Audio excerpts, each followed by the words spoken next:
കൊലപാതക കേസടക്കം നിരവധി ക്രിമിനൽ കേസുകളിൽ പ്രതിയായ ആളാണ് നടത്തറ ഐക്യനഗർ അകത്തേത്തറ വീട്ടിൽ സതീഷ്. ഞായറാഴ്ച രാത്രി 11:30യോടെയായിരുന്നു ക്രൂര കൊലപാതകം.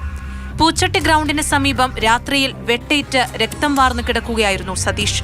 അപകടത്തിൽപ്പെട്ട് റോഡരികിൽ കിടക്കുന്നുവെന്നാണ് അതുവഴി വന്ന യാത്രക്കാർ ആദ്യം കരുതിയത്. ഇവർ പോലീസിനെയും നാട്ടുകാരെയും വിളിച്ച് വിവരമറിയിച്ചു. 108 ആംബുലൻസ് എത്തി പോലീസാണ് ആശുപത്രിയിലെത്തിച്ചത്.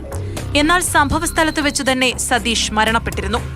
ഇത് സ്വാഭാവിക മരണമല്ലെന്നും കൊലപാതകമാണെന്നും പോലീസിന് ബോധ്യമായി. മരിച്ച സതീഷിന്റെ കഴുത്തിലും മുഖത്തും കൈകാലുകളിലും മാരകമായി വെട്ടിയിട്ടിരുന്നു. കൃത്യം നടത്തിയ ശേഷം പ്രതികൾ മൂവരും നേരിട്ട് പോലീസ് സ്റ്റേഷനിലെത്തി. പൊന്നൂക്കര സ്വദേശി കള്ളിയത്ത് സജിതൻ, വലക്കാവ് അറക്കൽ വീട്ടിൽ ഷിജോ, പൂച്ചട്ടി കാഞ്ഞിരത്തിങ്കൽ ജോമോൻ എന്നിവരെയാണ് ഒല്ലൂർ പോലീസ് അറസ്റ്റ് ചെയ്തത്. ഒരുമിച്ച് മദ്യപിച്ച ശേഷം നടന്ന തർക്കമാണ് കൊലപാതകത്തിൽ കലാശിച്ചത്. തൃശൂരിലെ ലാൽജി കൊലക്കേസ്, പെരുമ്പാവൂർ മലങ്കര വർഗീസ് വധം, ചിയ്യാരത്തെ ഗുണ്ടാ നേതാവായിരുന്ന ചാപ്ലി ബിജു വധം എന്നീ കൊലക്കേസുകളിൽ പ്രതിയാണ് കൊല്ലപ്പെട്ട സതീഷ്. പ്രതികളായ സജിതനും ജോമോനും സതീഷുമായി സൗഹൃദം മാത്രമല്ല, ചില കേസുകളിൽ കൂട്ടുപ്രതികളും കൂടിയായിരുന്നു.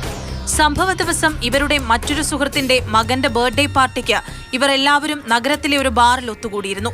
ഇതിനിടയിലാണ് മദ്യപ സംഘം തമ്മിൽ തർക്കമുണ്ടായതും സതീഷിന്റെ കൊലപാതകത്തിൽ കലാശിച്ചതും.